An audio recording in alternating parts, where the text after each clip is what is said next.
Being an educator is one heck of a lonely journey, but every step holds a story, an experience that shapes how we teach, learn, and grow. Welcome to the Educator Experience. I'm your host, Salli Carter, and together we'll explore the moments that define us as educators. Through authentic conversations and shared experiences, we're building a community that connects, reflects, and inspires, all while breaking down barriers in education, one story at a time. You are not alone. Let's grow together.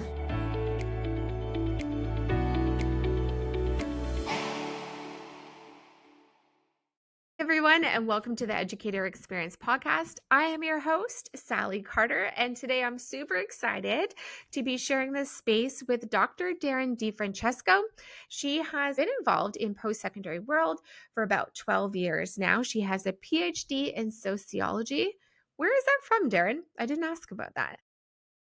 It's a bit of a complicated story, but the first half was completed at UBC, and then I finished up my dissertation through University of Ottawa.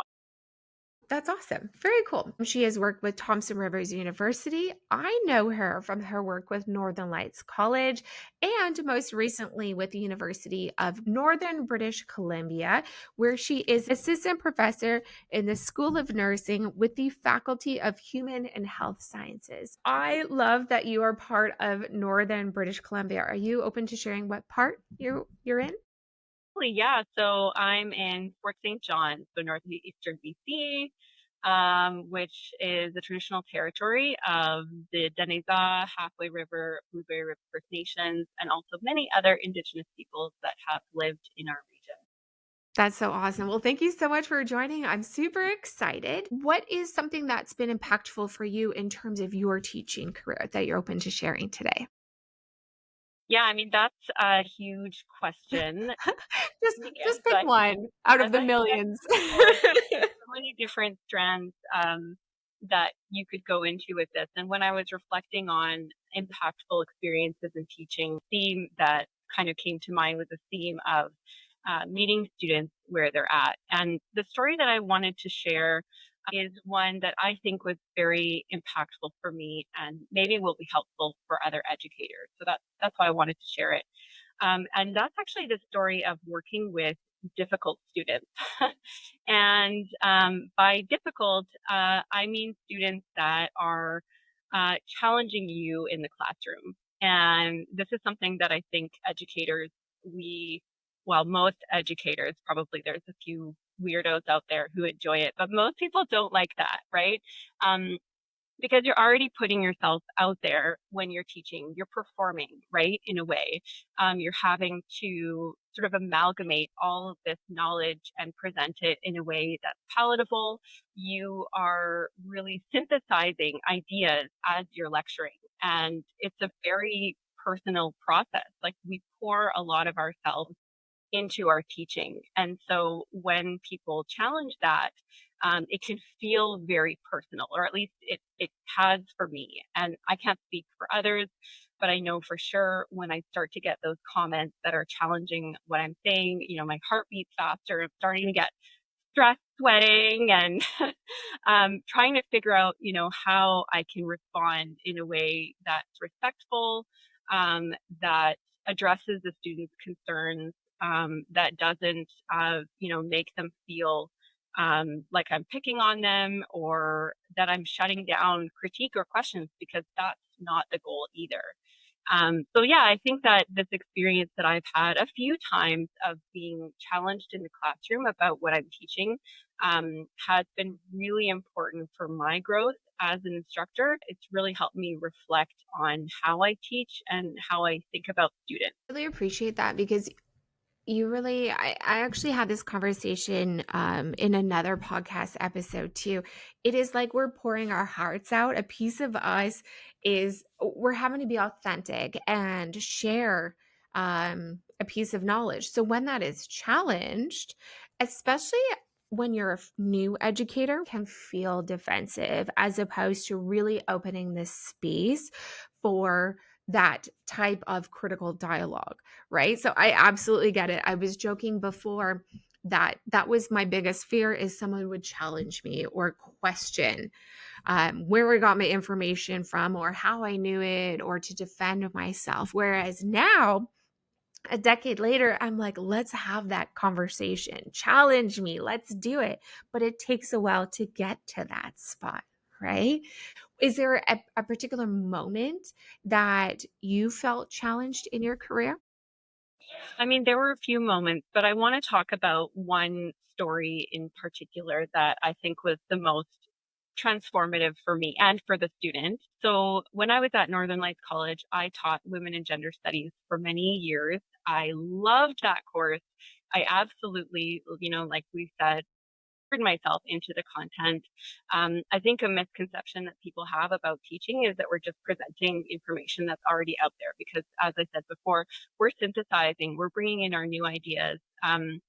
We are creating something different with every lecture that we give, with every set of PowerPoints that we prepare, with the stories that we tell during our lecture. So it really is a personal project and a personalized experience. You do really give a lot of yourself in this process. And that's one of the reasons why lecture materials are often considered intellectual property. I wanted to mention that, right? Like that's how we know that it is something that is creative. It's not just reading from a script or transmitting knowledge. These are sort of old ways of thinking about education. We know now, again, that it's creative, it's iterative, it's a process of synthesizing. And that's definitely how I approached this course. And, women and gender studies as a course tends to be one that, especially today, well, always actually, has been fraught with controversy. There are people that have a lot of feelings about the content that we're discussing. And that course in particular, and the way that I've designed it, is not just about sort of reading what people have done, but there's a lot of reflection and critical thinking.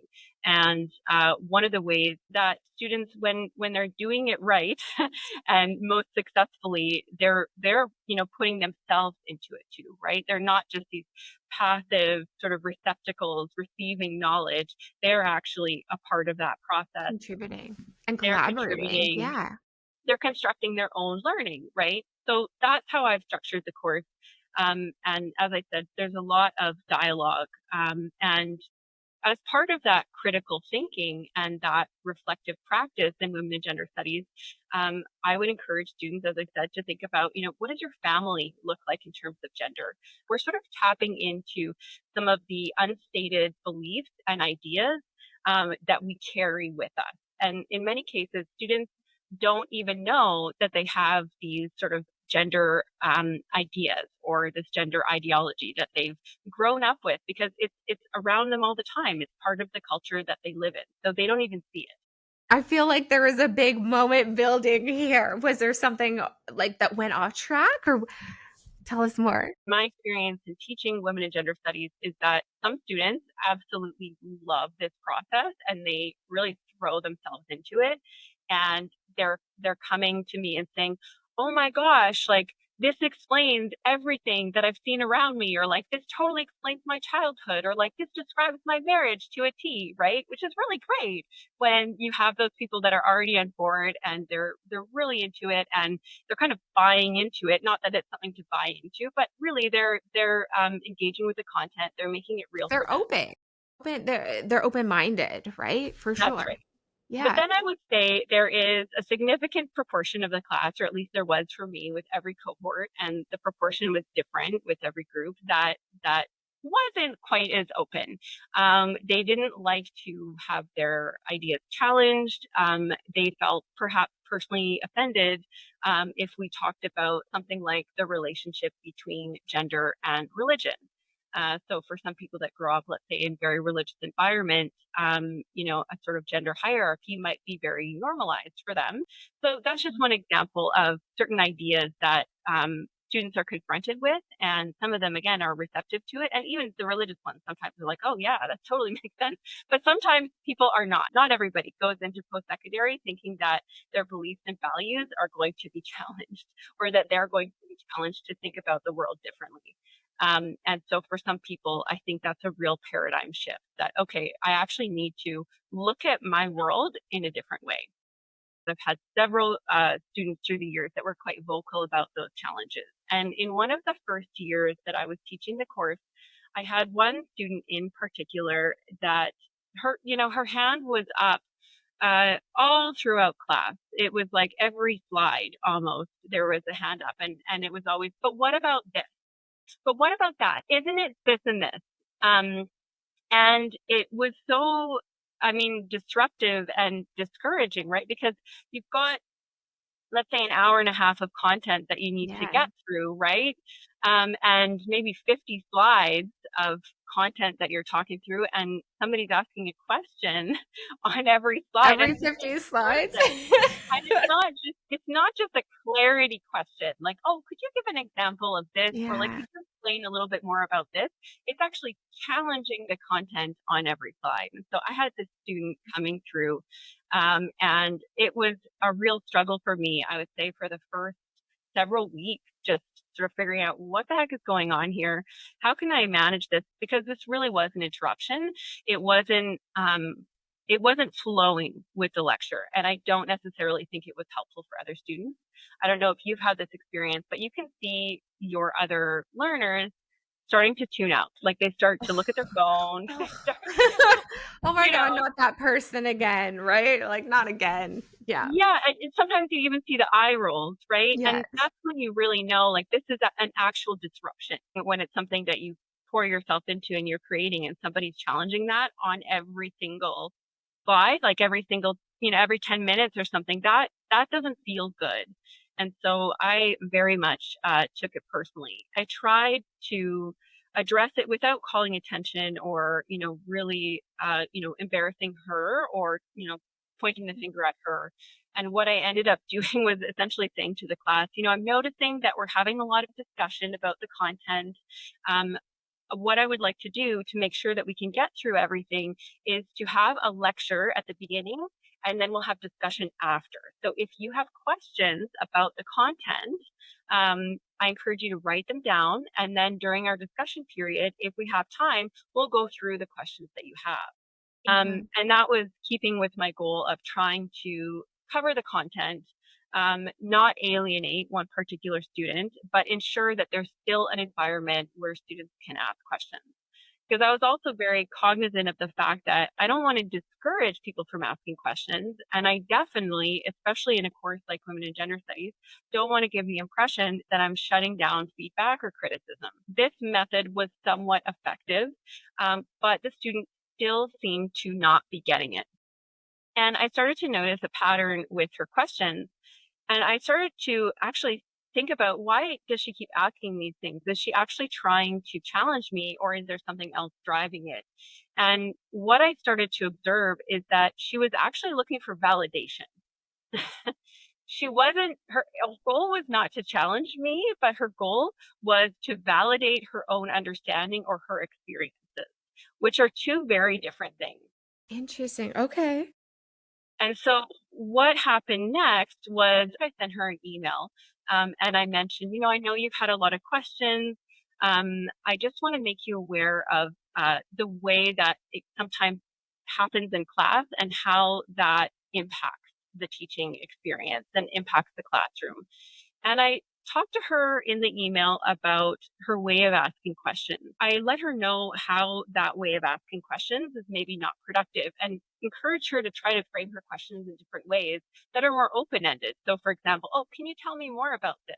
Or can you give me more examples about this? And after we had that personal communication, I would say that everything changed. What I learned in this process is that some students don't come into post secondary knowing how to be in a classroom. We assume, and especially if we've been in education for a while, we're like, oh, that's rude, or, that's not a good way of asking a question, or this is really confrontational, and the student's taking up a lot of time and space.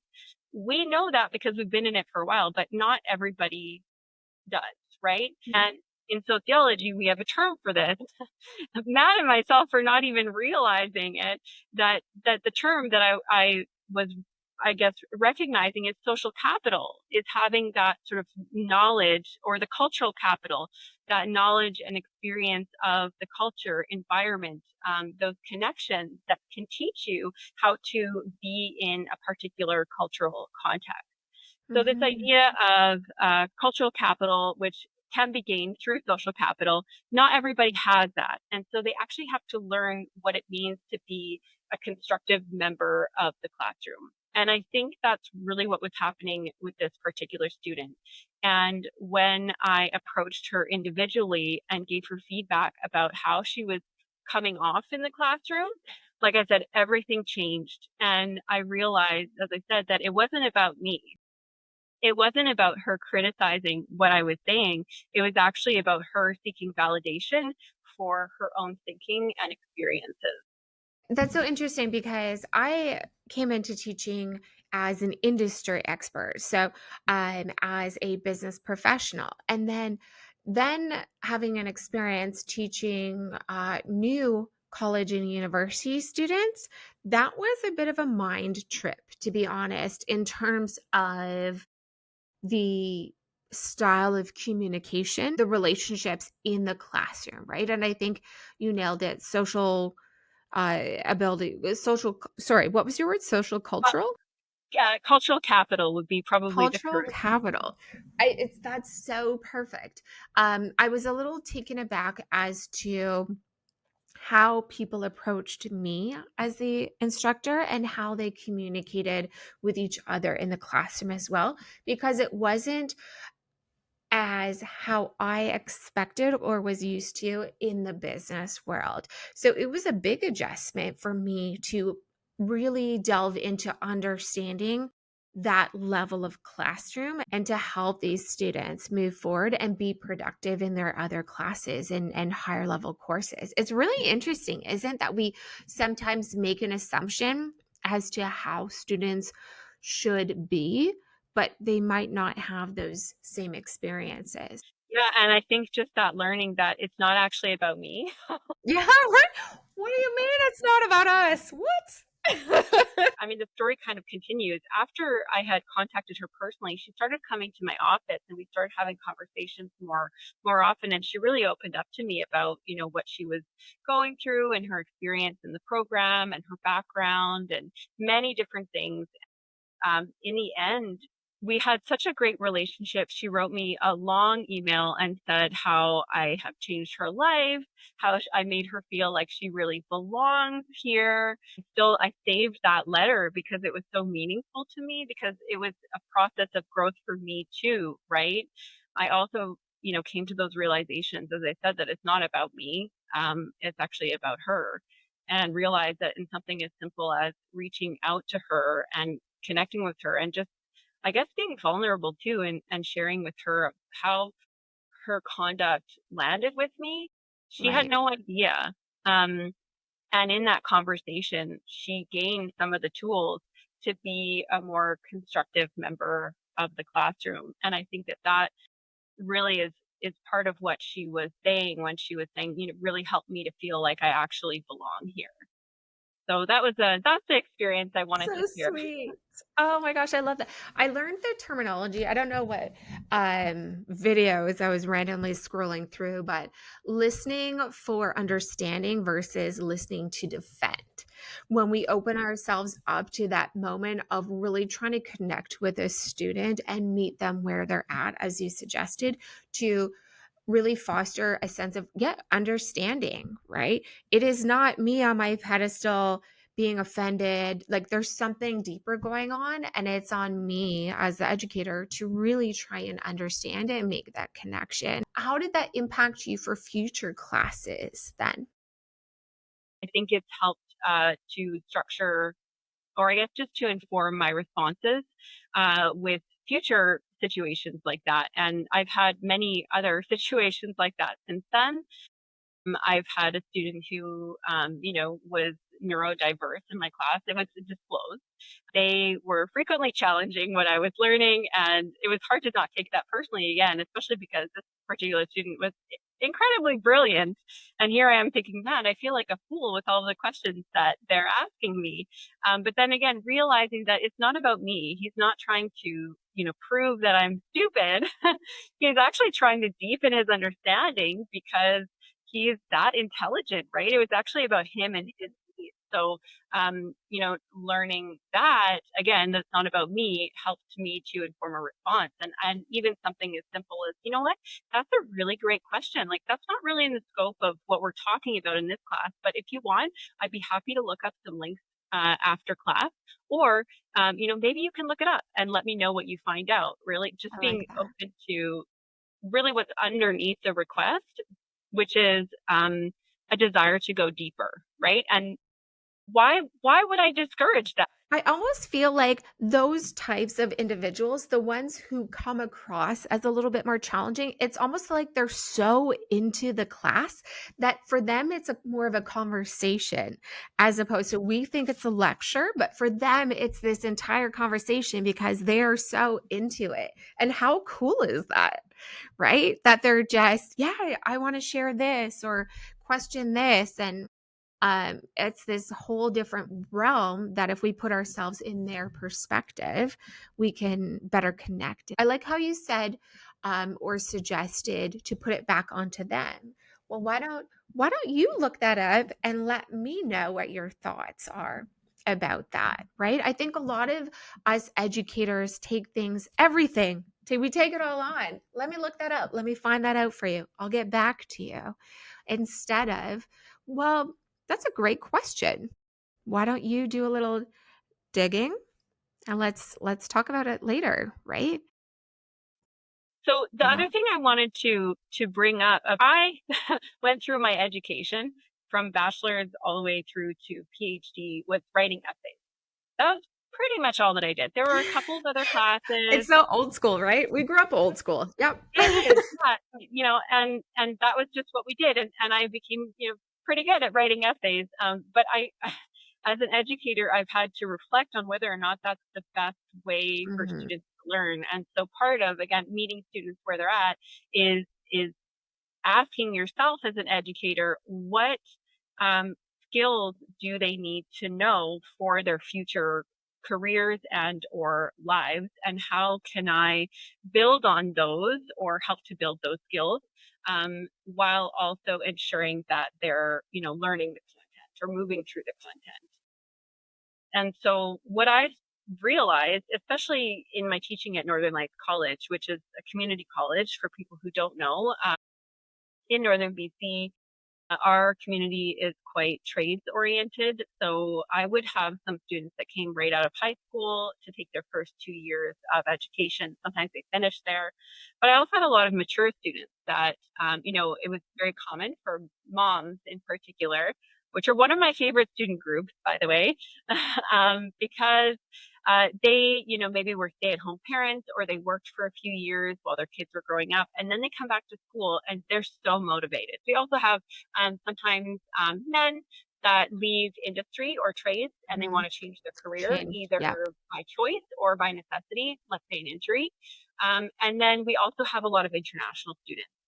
And so when you think about the environment and the demographics of a community college, these are not people necessarily. They do exist, as I've said. There are some that will go on to do grad school and PhD, but a lot of them are not there for that.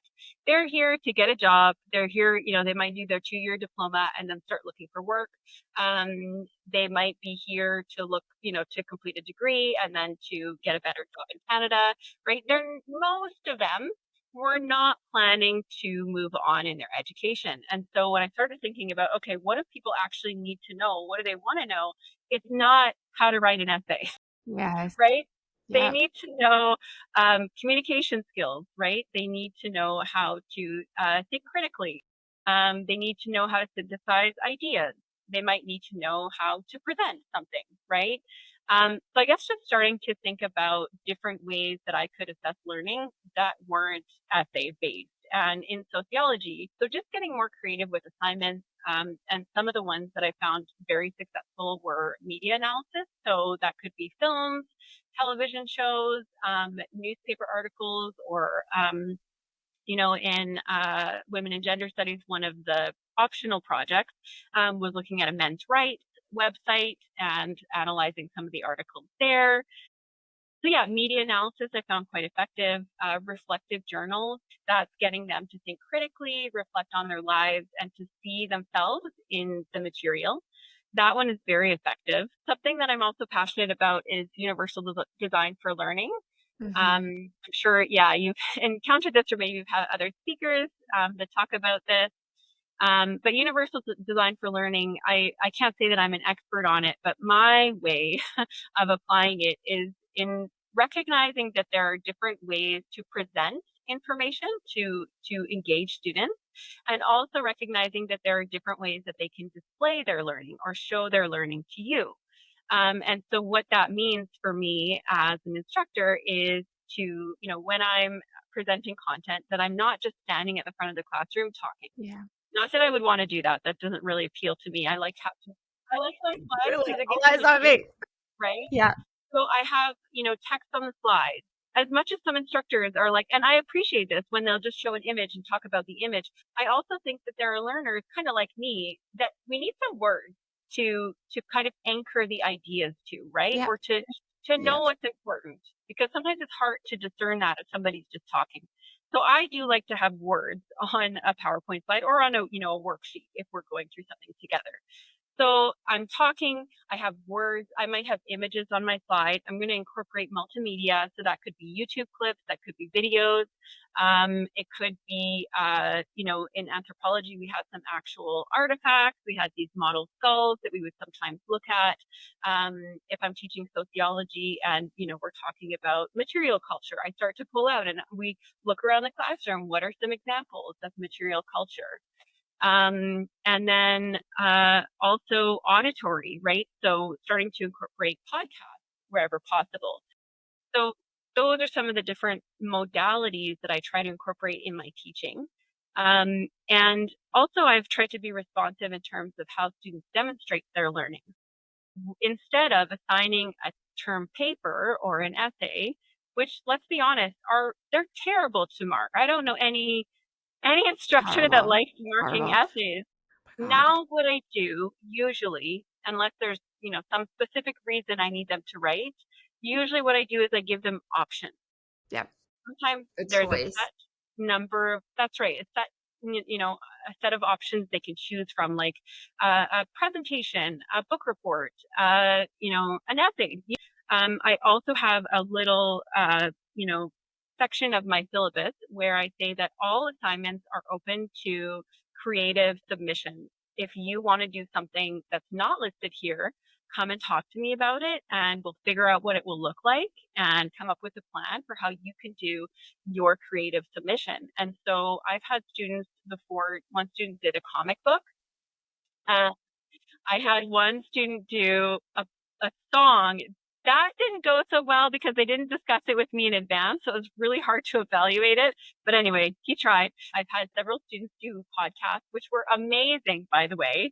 And as an instructor, it was so great to, I could go to the gym and be grading at the same time with the student Which is podcast so cool. in my Yes. Yes. headphones. And they would give me a transcript of it so I could, check back on it later at certain parts.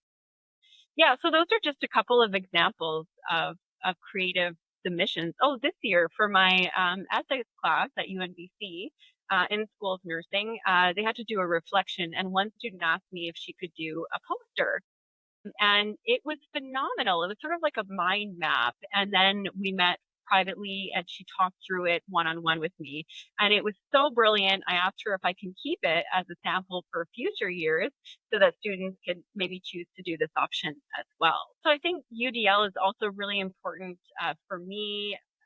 Just again, in the theme of meeting students where they're at, Mm-hmm. giving them opportunities to show their learning that they feel confident in, that they feel good about, and that are useful to them, and giving them, I guess, the agency to decide what their process is going to look Really appreciate that. You made me kind of stop and reflect a little bit, Darren. Is I don't know if I have considered what the most useful tool for my students would be outside of that class.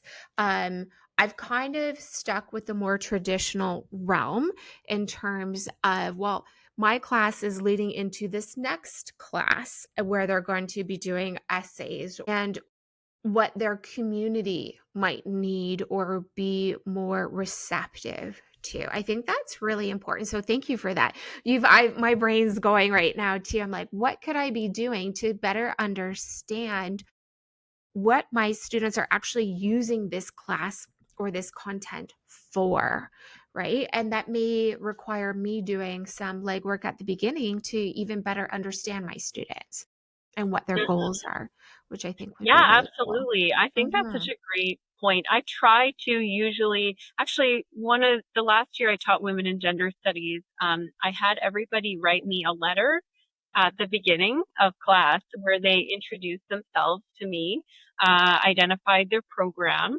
and who they are, and essentially tell me anything that you think I should know or that you want to share with me.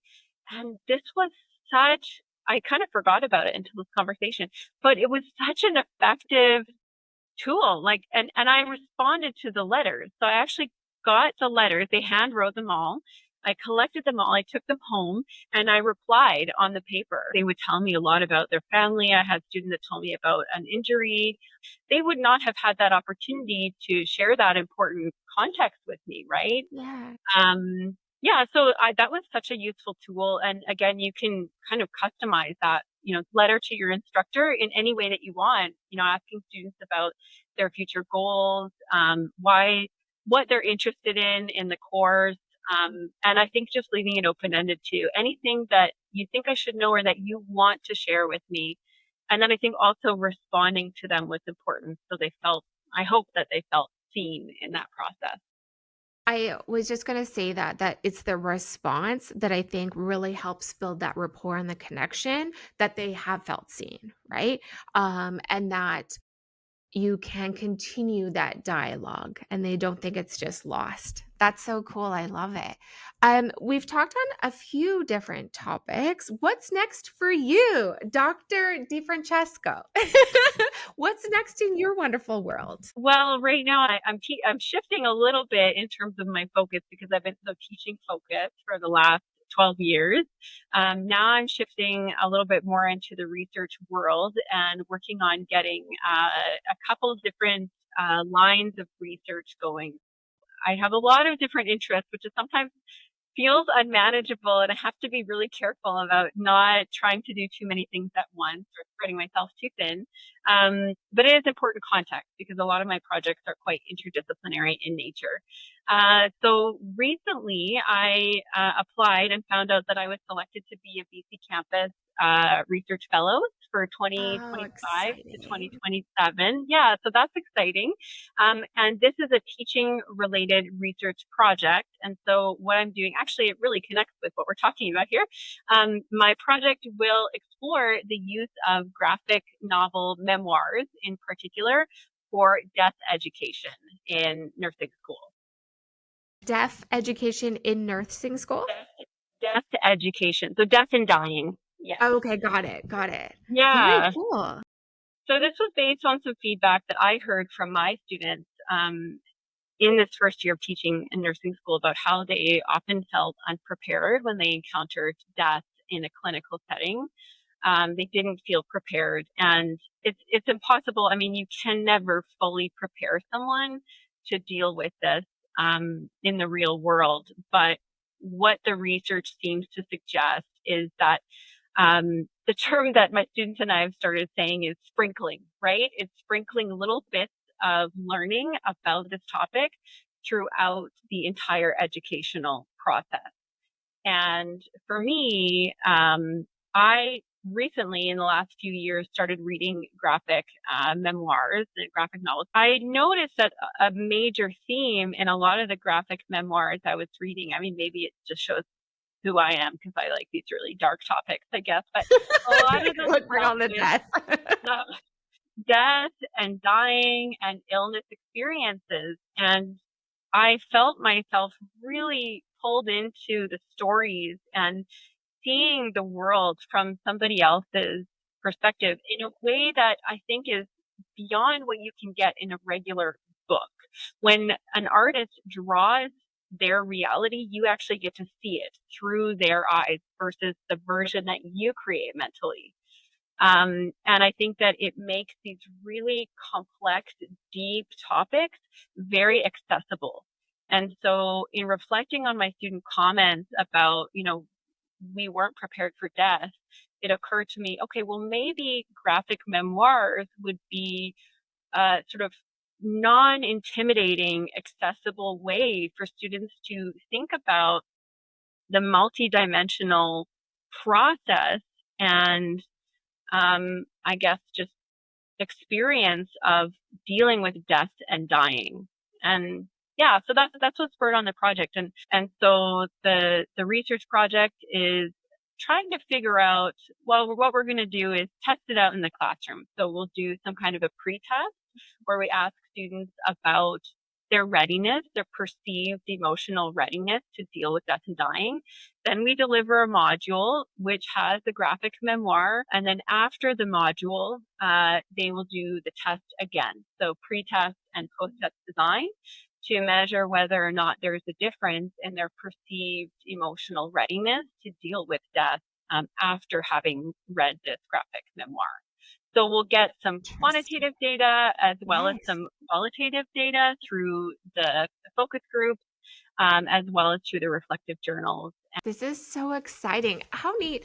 This is something I look forward to in the future, is actually being able to impact academic careers like that and take knowledge or research that's already out there and integrate it into the curriculum for a better overall student experience. I think that's really cool. Yeah, absolutely. And I think that, a nursing group in particular, they're reading all these dense, heavy technical textbooks all the time. And so having something that's a little bit of a change of pace might make it just a little bit nicer for them too. I Yeah. appreciate that. Darryn, thank you so much for sharing your thoughts today with us. These were wonderful points and so many amazing stories from your 12-year career. And I'm really excited to follow your research. Thank you so much for sharing it all with us. Thank you for joining and for representing the North. I'm happy to do it at this point. And I feel strongly that we do need strong educators in the North. We need lots of opportunities in the North. And I hope that people realize that, we're up here, we're working hard, we are engaged, we're active, and we want to be part of these conversations. And our students deserve, faculty that are engaged and are a part of those discussions. So thank you for inviting me to be a part of them. I appreciate it. Thank you so much again, Darryn, and we will keep in touch. Thank you. Thank you for joining us on today's episode of the Educator Experience. We hope you're walking away feeling connected, inspired, and just a little bit more supported on your journey. Ready to go a little bit deeper? Join the Educator Experiences community and check out our courses and workshops specifically designed to support new educators as they navigate the ups, downs, and everything in between. You'll find it all at educatorexperiences.com. If today's conversation resonated with you, share it with a fellow educator and don't forget to subscribe so you never miss an episode. Together, we're building a vibrant community rooted in support and connection. See y'all next Monday.